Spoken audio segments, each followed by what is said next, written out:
it that way. Thank you. Just facilitating food. That's why we try to represent Sarap! the lechon narrow. I wanna try the rice. They cook 5 pigs. They rest 30 minutes. They cook another 5 pigs. Parang ganun. Format ito, parang bahay din. You put vinegar in the skin, right? Before you cook it? No? Are you there? Soy sauce for color. Parehas na. And just Ganun din. So good, I wanna get again. Saan? Ay, puta muna ako doon ha. It's really nice. I tried it earlier. When there was a piece there that was scrapped. I'll try some more Ate, definitely. paano namin malalaman kung kami na? Ay, ito na. Oh, here we are. Hi! Good morning! Good morning! This is Kika's favorite part of the morning because it is What's for Breakfast! This morning, we'll be joined by two chefs. We have Chef Fernando Arevalo and of course, our kababayan here, Chef Yes! Callado. From Cebu City. Yes, And Chef Fernando is from Colombia. Bogota. Yeah, he's the head chef here in Yes. Artemis. And you've been here in Singapore for how long already? For 5 years now. 5 years. Yeah. now. And you, Chef Chris, how long? I've been in Singapore for 10, 11 years. Quite some time already, huh? We'll start off with Chef Fernando first. He's a Colombian. So, can we ask you what's the specialty in Ay, Colombia? sorry, Right, sir, well, it did depends you on, say like I said, something? like what region you're looking at. But Colombia is a I know, place it's that has a hindi lot pa of ako mountains. nagko-coffee. So depending on how high you are in the mountain, the products that you find are different because of the Andes Mountains. So for example, my region is a very high region. My Yes. city is 2,600 meters on top of sea level. So we have a lot of potatoes, rice, a lot of beef, not so much fish. Lots of produce. Yeah, lots of produce. And like you just drive 2 hours and you're in a different weather. But what will you cook for us this For morning? today, This one. It's not Colombian, like here I do Mediterranean food. But This this is one a- is definitely organic. Yeah, it's an Iberico pork chop. It's from the region of Salamanca. Salamanca. Yeah, this pork specifically raised.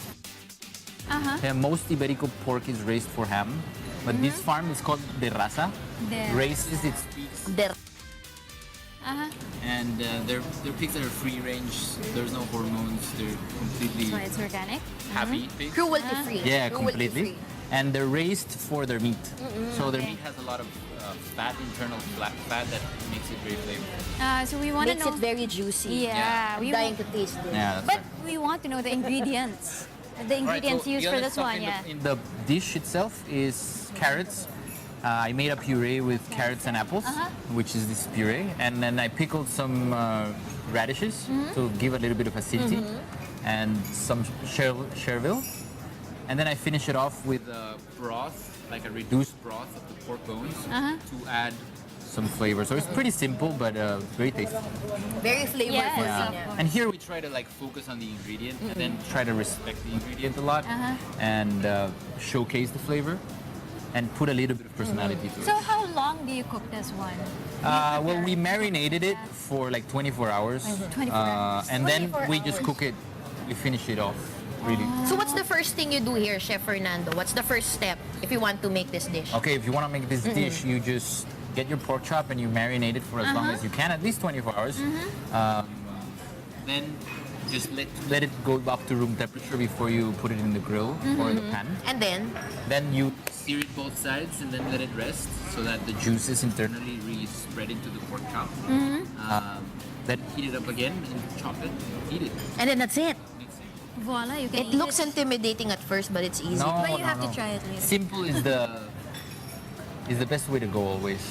And I like your presentation there. Is this one of the specialty here in Artemis? Well, at the moment, we change the menu quite often. We're always changing because the season forces to yes, change. season. So at the moment, it's the most sold lunch main course. So yeah, we're doing pretty good with it. Okay. Very good. Thank you, Chef Fernando. Thank you. And now, Rina, we go to our kababayan from Cebu, Chef Chris Callado. Good morning, Chef. Callado. I'm so sorry. Because I tasted your lechon. It was so good, I lost my mind. Oo. Forgive me for that. Ready for tikay. Nakikita ko na yung epekto sa akin. No, sige, Chef. What's this dish that you made for us today for breakfast? So what I did was, first of all, I cooked the Iskina Cebu spicy belly chon. This is your best seller here. We also have the whole pig, so the whole lechon. So that's the major bestseller, and this is second to that, and it kind of mixes. So what ingredients did you use to make this? What we take pride in is we don't put any MSG on the food. Yes. So we do salt, spices, herbs, and then we just basically facilitate culture, because that's really important nowadays. Let the ingredients do the talking. Kumbaga. And the process that has been proven for so many years. So what's the first thing that you do when you cook this lechon?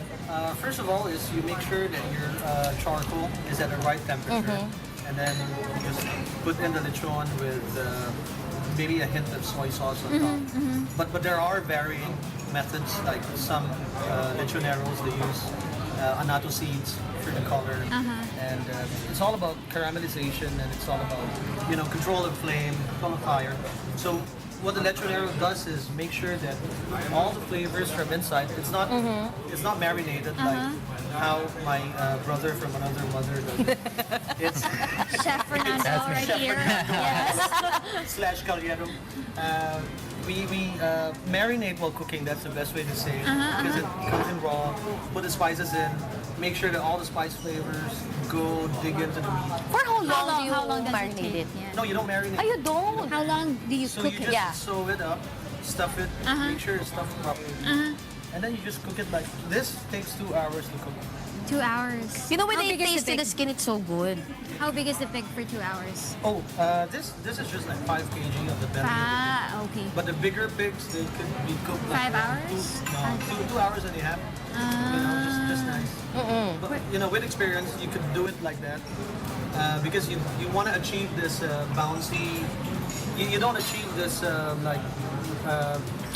pulled pork kind of texture, but you achieve this bouncy, juicy Yes. texture. A little bit Very more bite. flavorful. Yeah. Just nice.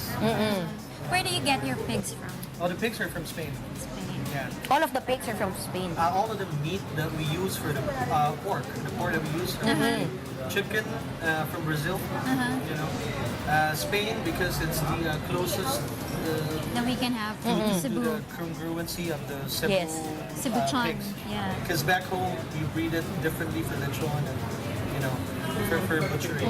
So this is the closest in terms of Just like what we were talking about a while ago, lechon is very much incorporated into our culture. When you were Birthdays, graduations, 40 days after weddings, when you die, Every day. there's always when lechon. you do interviews. Right. Yeah. And you pass an interview. Yes, and when you get a job, there's lechon as well. And then, the rice. I want to ask about the rice. yes, what's this rice? So this is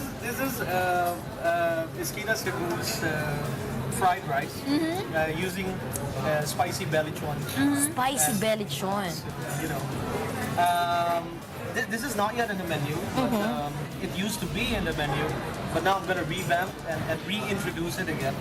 So we put it back on the menu. So where's your restaurant located? Iskina Cebu, Yes. here in Singapore. Yes, it is. First, our big restaurant is at Timber Plus. Timber which Plus. Is at Ayar Raja. It's a very hipster place with a container van vibe, with a live band. How far is it from Artemis? Here, maybe around 20 minutes drive. 20 15. minutes. Okay. Not bad. Yeah. Yeah, depending. And then we have a smaller one, where I cook this at Tampines. Tampines, yeah, it's near the airport. And it's very dear to our heart, because that stall serves as a Your humble beginnings. no, it's like a springboard for our pioneer team, because they have shareholding on that location. So I always urge people to support that, because it supports them, it supports us, it supports the whole team. But what about back home in Cebu? Do you also have a restaurant? Do you plan Do to you plan to open open, or do you Iskina have Cebu one? and Cebu as Yes, well? of course. I would want to. I love to, because what we do here is representing the Cebuano lechonero, not the commercialized ones that you can find, but the lechoneros from the fiestas and you know, the lechoneros that do Yeah, 10 pigs a day and get paid like how many dollars. So every lechon I do here represents them. Because here I am, you know, people applaud one pig, but they don't know that they need to applaud those guys. So I really hope time comes that they are put on a pedestal. Yes. So, can you please invite our Filipino kababayans out here to try out the lechon in Iskina, Cebu? Okay, mga kababayan ko, Malaman nyo na masarap ang lechon ko. sa Iskina Amigo, Iskina Cebu. So, two branches, Timber Plus, Ayaraja, 73A, and Tampines. Help me invite them to ours as well. No, I like the Tagalog version. Mga kababayan ko, punta na kayo sa Artemis Amigo. Because the chef is same na kalbo. Yeah. Mas guwapo. Even better. Fantastic. There you go. Yeah, I understand. I didn't understand enough. Okay. Thank you so much, Oh, my Chef pleasure. Fernando Thank you. and Chef Chris. I'm so excited to eat breakfast. Try our Spanish kumusta? Yes! I've been dying to eat this. All right. Oh, let's eat. Dying to eat this, nagsimula ka na eh.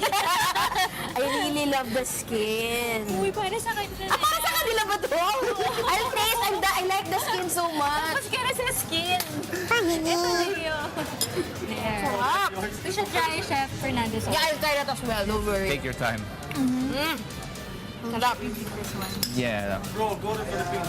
I will. Good. For sure. Thank you so much, mga chef. My pleasure. Really want to do And come there for dinner, you know, like. organic and sustainable, right? Can I use your spoon? Of course. Yeah. Go ahead. You can see that.